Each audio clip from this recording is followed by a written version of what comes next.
I'm Alicia Foster, 34 years old. I thought I'd done everything right for my sister. I worked my way up to marketing director and bought a house in Madison, Wisconsin, so she could live rent-free after our parents died in a car crash 3 years ago. I wanted to keep her close, to give her a chance to build her own life. Everything changed when I took a bad fall at work, shattering my femur and ankle.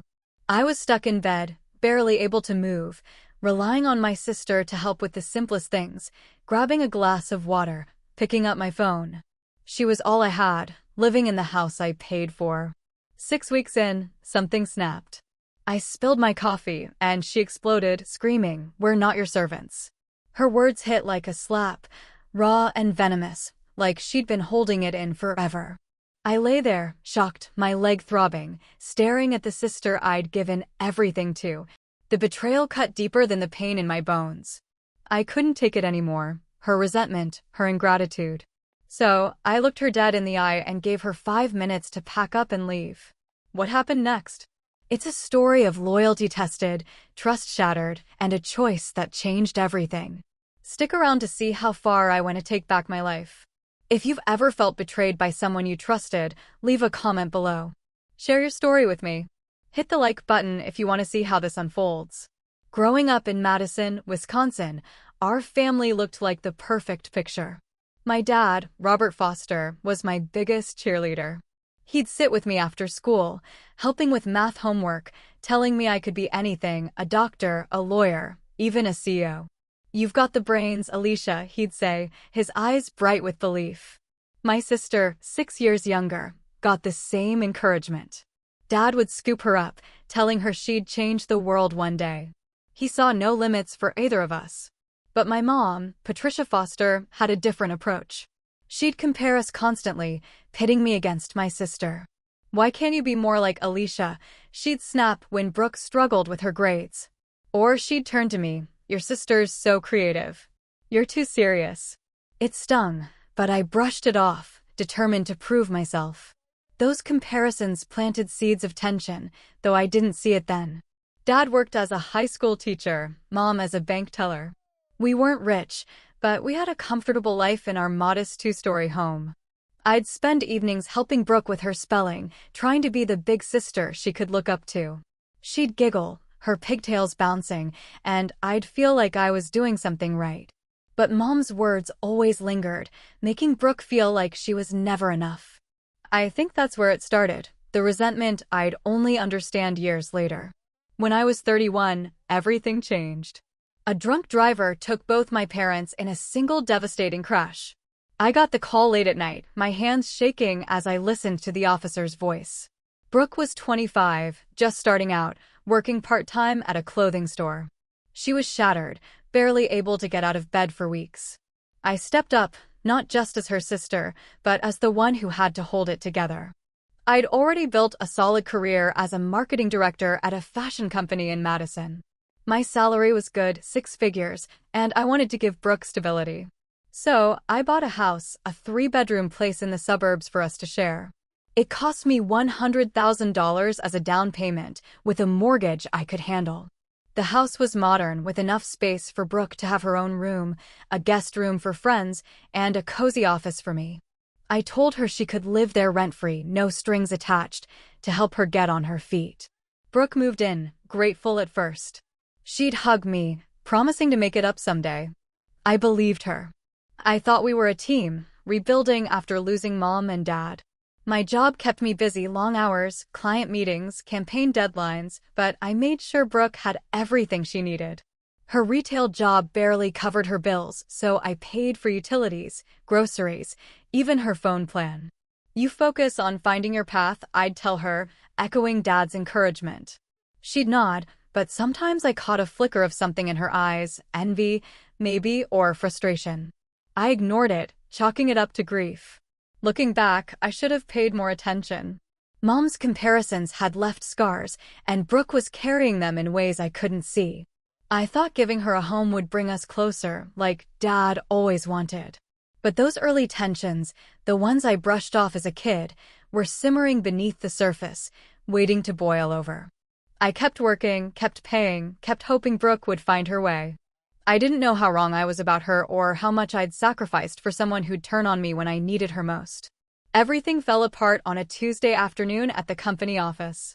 I was rushing down the stairs to a client meeting, heels clicking, mind racing with the next campaign pitch. I don't know what happened, a loose step, a moment of distraction, but my foot slipped, and I tumbled, my body slamming against the metal railing. Pain ripped through my leg like a bolt of fire. I tried to stand, but my right leg buckled, and I collapsed, gasping for breath. Coworkers crowded around, their voices a frantic hum as someone called for help. At the hospital, Dr. Patricia Walsh, an orthopedic surgeon, broke the news: a fractured femur and a shattered ankle. "You're looking at 3 to 4 months of recovery," Dr. Walsh said, her tone calm but firm. "You'll be bedbound for at least 6 weeks, maybe more." My head spun, struggling to grasp the idea of being trapped in the house I'd worked so hard to buy. Back home, Brooke stepped up, or so I thought. She agreed to help, moving her things into the living room to stay close. "I've got you," Brooke said, her voice soft, but her smile strained, propping pillows under my leg. I felt a flicker of gratitude, though something in her eyes seemed off. My bedroom became my entire world, the 4 walls closing in as I adjusted to this new reality. I couldn't walk, couldn't shower without help, couldn't even grab a glass of water on my own. The pain meds dulled my senses, but I had a job to do. I set up my laptop on a tray, joining virtual meetings, answering emails, tweaking ad campaigns from bed. My boss was supportive, but I felt the pressure to keep up, to prove I wasn't falling behind. Brooke was there every day, bringing meals, shifting my position, picking up my phone when it slid off the bed. But by the second week, I noticed a change. Brooke's sighs grew heavier when I asked for help. Her movements were sharp, like she was annoyed. "Can you grab my charger?" I'd ask, and Brooke would roll her eyes before walking away. Once, when I spilled water on the sheets, Brooke snapped, "You need to be more careful." Her words weren't cruel, not yet, but they carried an edge I hadn't expected. I told myself she was stressed, balancing her retail job and taking care of me. I didn't want to seem ungrateful, not after paying for the house, the utilities, everything to keep Brooke afloat. But the tension was there, like a crack in a dam growing wider each day. I kept pushing through, diving into work to escape the pain and Brooke's attitude. Late one night, during a client call, I overheard Brooke on the phone in the next room, her voice low but sharp. "It's exhausting doing everything for her," Brooke said. My heart sank, fingers freezing on the keyboard. Was I already a burden? I tried to brush it off, thinking Brooke was just venting after a tough day. But deep down, I knew something was wrong. The sister I'd given everything to was pulling away, and I was too weak to confront it. By the 3rd week, I noticed Brooke had changed. The small acts of care, bringing me meals, adjusting my pillows, started to feel like burdens to her. Her patience, already thin, frayed completely. When I asked for a glass of water, Brooke would huff, her lips tightening as she turned away. "I'm not your maid," she muttered once, barely loud enough for me to hear, as she set a bottle on the nightstand with a thud. I bit my tongue, not wanting to start a fight while stuck in bed, my leg throbbing under the cast. But her refusals grew bolder. One morning, I asked for my pain meds and Brooke just stared, arms crossed. "Can you reach them yourself?" she said, pointing to the bottle barely out of my grasp. I forced a weak smile, hoping to ease the tension, but inside I was reeling. How could Brooke act like this when I'd paid for the roof over her head? Late one evening, I overheard something that cut deeper than her words. I was propped up in bed, trying to focus on a work email, when Brooke's voice drifted through the wall. She was on the phone, pacing in the living room, talking to her friend Monica. "It's like I'm her servant," Brooke said, her tone sharp with frustration. "She's such a burden, always needing something." My breath caught in my throat. A burden. I'd given Brooke everything, a house, no rent, no bills, and now she was calling me that. I clutched the bedsheets, my heart pounding, trying to make sense of her resentment. She didn't know I could hear her, but those words burned into me, each one a betrayal of everything I'd done for her. The shock lingered for days, eating away at me. I started noticing more. Brooke's clipped responses, the way she'd leave my tray of food just out of reach, like she was testing me. I felt trapped, not just by my broken body, but by the growing distance between us. I kept quiet, too proud to confront her, too weak to push back. But the hurt festered, and I started questioning everything. Was Brooke always this resentful? Or had I been blind to it? I thought back to our childhood, wondering if Mom's comparisons had left deeper scars than I'd realized. But I couldn't dwell on it. Every ounce of energy went to surviving each day, managing work, and pretending everything was fine. Then Wendy, my best friend since college, came to visit. She walked into the bedroom, her warm smile fading as she took in the tension. Brooke was in the kitchen, slamming cabinets louder than necessary, and I was struggling to sit up, wincing from the effort. Wendy pulled a chair close, her eyes narrowing. "Something's off," she said quietly, glancing toward the door. She'd always been perceptive, picking up on things I tried to ignore. I hesitated, then told her about Brooke's attitude, the eye rolls, the muttering. I didn't mention the phone call. I was too ashamed to repeat those words. Wendy listened, her face serious. "You need to watch her," she warned. "She's not acting like family. Be careful, Alicia." Her words hit hard, stirring a fear I hadn't wanted to face. Brooke wasn't just stressed, she was resentful, and I was starting to wonder what she was capable of. 6 weeks after the accident, everything exploded on a Thursday morning. I was propped up in bed, balancing a mug of coffee while trying to answer a work email. My hands, still shaky from the pain meds, slipped and the mug tipped over, spilling coffee across the sheets. I froze, hoping Brooke wouldn't notice, but she was already in the doorway, her face twisted with irritation. "We're not your servants," she yelled, her voice sharp enough to cut through the morning quiet. I stared, stunned, as she stood there, arms crossed, refusing to help. "Clean it up yourself," she snapped, turning away. The words hit like a punch, echoing the resentment I'd sensed building. My chest tightened with hurt, but anger surged hotter. I'd given Brooke a home, paid every bill, and now she couldn't even grab a towel. I couldn't hold back anymore. "You have 5 minutes to pack your things and leave," I said, my voice low but steady despite the pain pulsing in my leg. Brooke spun around, her eyes wide with shock. "What did you say?" she demanded, stepping closer. I repeated it, louder this time, my anger drowning out the fear of being alone. "I've done everything for you, and this is how you treat me." The room felt electric, the air thick with years of unspoken tension. Brooke's face flushed red, and she started shouting, accusing me of holding the house over her head, of acting like I was better than her. I shot back, my voice shaking. "You've been living here for free, and you call me a burden." The argument escalated, words flying like knives. In the heat of it, I grabbed my phone to check a notification from my bank, something I hadn't done in weeks, too consumed by recovery. My heart stopped. There were transactions I didn't recognize, $5,000 to a luxury boutique, $2,000 for a new phone, another $3,000 on designer bags. "Did you take my money?" I demanded, holding up the phone. Brooke's face paled, her mouth opening, then closing. "I deserved it," she finally spat, her voice defiant. "You're always flaunting your success, making me feel small." I needed something for myself. I was speechless, the betrayal slicing deeper than her words.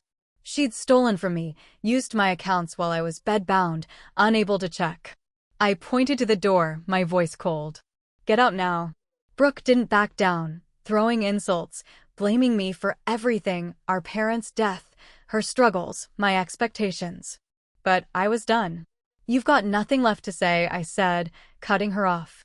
"Leave, or I call the police."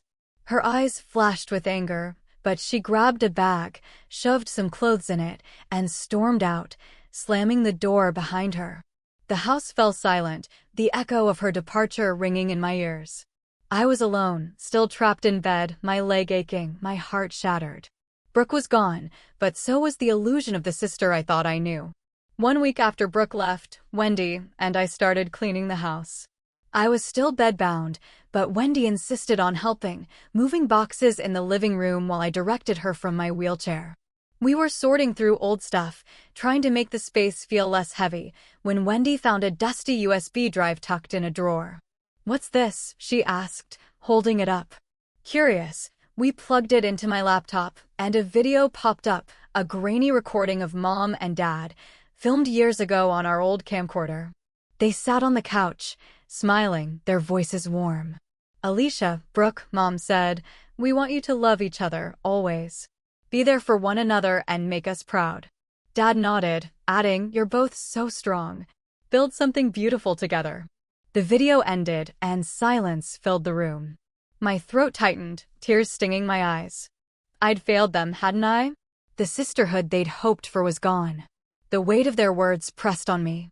I kept replaying the video in my head, hearing Mom's voice, seeing Dad's smile. Had I been too harsh, kicking Brooke out? Part of me wondered if I'd pushed her too far, if my anger had been cruel. But another part whispered that maybe this was what Brooke needed, a wake-up call to face her actions, to grow up. Maybe cutting her off was the only way to set us both free. Still, the guilt gnawed at me, twisting with the pain of Brooke's betrayal. I'd given her everything, a home, stability, and she'd stolen from me. Was I wrong to hope she'd change, or was this the final break we'd both needed? Determined to understand the full scope of Brooke's actions, I dug deeper into my bank accounts. I'd only glimpsed the transactions during our fight, but now, with Wendy's help, I pulled up every statement. The numbers confirmed my worst fears. Brooke had transferred $10,000 to cover her credit card debt, racked up on luxury purchases, designer clothes, jewelry, even a spa weekend. I stared at the screen, my hands shaking.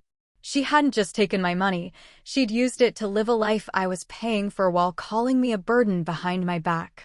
Wendy squeezed my shoulder, her voice gentle but firm. "You didn't deserve this," she said. She made her choices.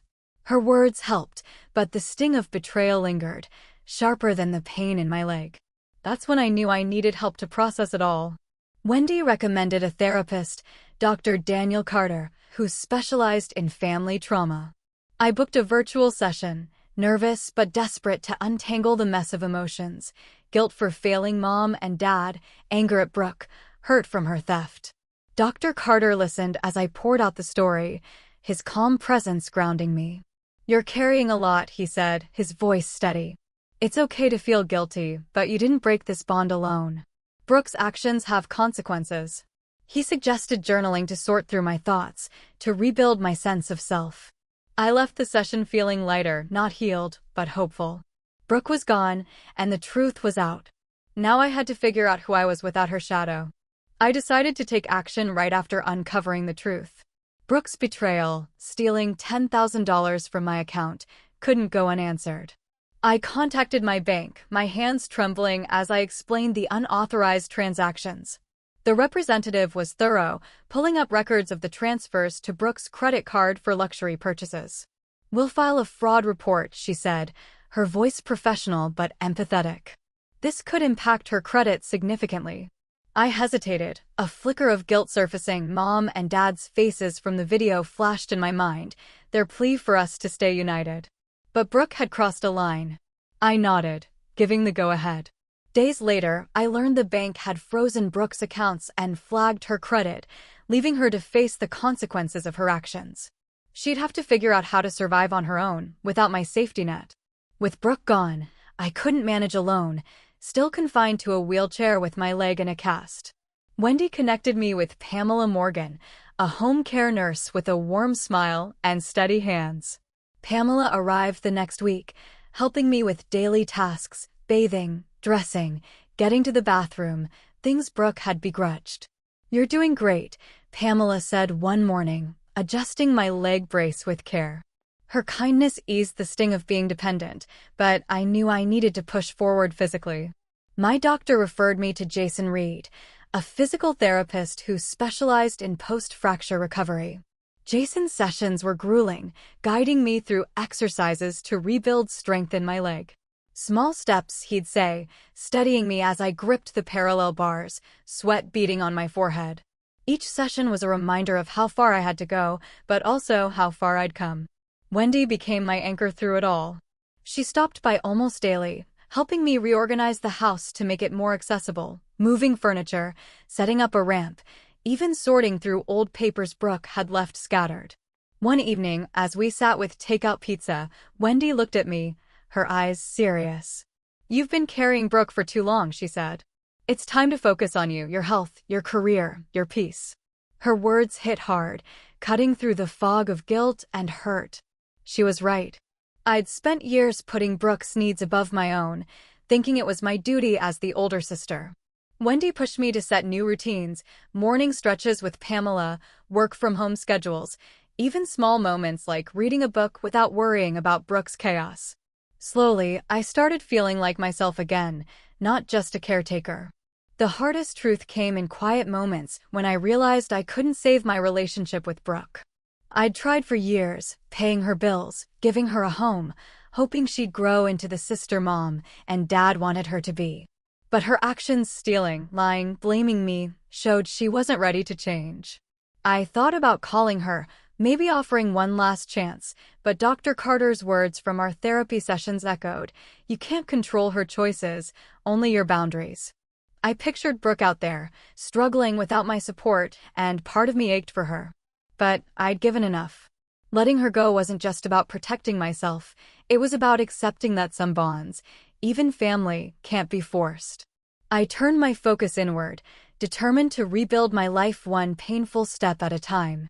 6 months later, I stood in the backyard of the house for the last time. The for sale sign was already up, the grass neatly trimmed for the open house. I decided to let go of the place that held so many memories, some warm, most painful. The house was too big for me alone, too heavy with the weight of Brooke's betrayal. I signed the papers with a realtor and bought a small apartment in downtown Madison, closer to my office, closer to a fresh start. The new place had high windows, a cozy balcony, and just enough space for me to rebuild my life without the echoes of the past. Moving day was bittersweet, but as I unpacked boxes in my new home, I felt a lightness I hadn't known in years. I hadn't spoken to Brooke since she stormed out, and I made the choice to keep it that way. No texts, no calls, no attempts to reconcile. I'd heard through a mutual friend that she was struggling, working extra shifts at her retail job to cover her debts after the bank flagged her credit. Part of me wanted to reach out, to see if she'd changed, but I stopped myself. Dr. Carter's words stayed with me. "You can't force someone to respect you." Brooke had shown me who she was through her theft, her resentment, her refusal to take responsibility. Letting her go wasn't easy, but it was final. I blocked her number, deleted her from my social media, and closed the door on a relationship that had drained me for too long. Wendy and my other friends became my lifeline. Wendy helped me settle into the apartment, organizing furniture, and hosting a small housewarming with our college friends. Their laughter filled the space, a stark contrast to the tension that had defined my old home. I threw myself into my career, taking on new marketing projects with a focus I hadn't had in months. My leg was healing, thanks to Jason's physical therapy sessions, and I could walk short distances without pain. I started jogging again, slow laps around a park near my apartment, feeling my strength return. Wendy joined me sometimes, cheering me on as I pushed past my limits. "You're unstoppable now," she said one morning, her grin wide. Their support reminded me I wasn't alone, that family could be chosen, not just inherited. Looking back, I learned a hard but necessary lesson. Setting boundaries isn't selfish, it's survival. I'd spent years believing family meant carrying Brooke's weight, no matter how much it hurt me. But family isn't just blood. It's built on mutual respect, trust, and accountability. Brooke broke that trust, and I had to choose myself over a toxic bond. That choice wasn't about revenge or cruelty, it was about protecting my peace, my future. As I stood in my new apartment, watching the sunset from my balcony, I felt whole again. The scars were there, but they didn't define me. I was ready to move forward, grounded in the truth that I deserved a life built on my own terms.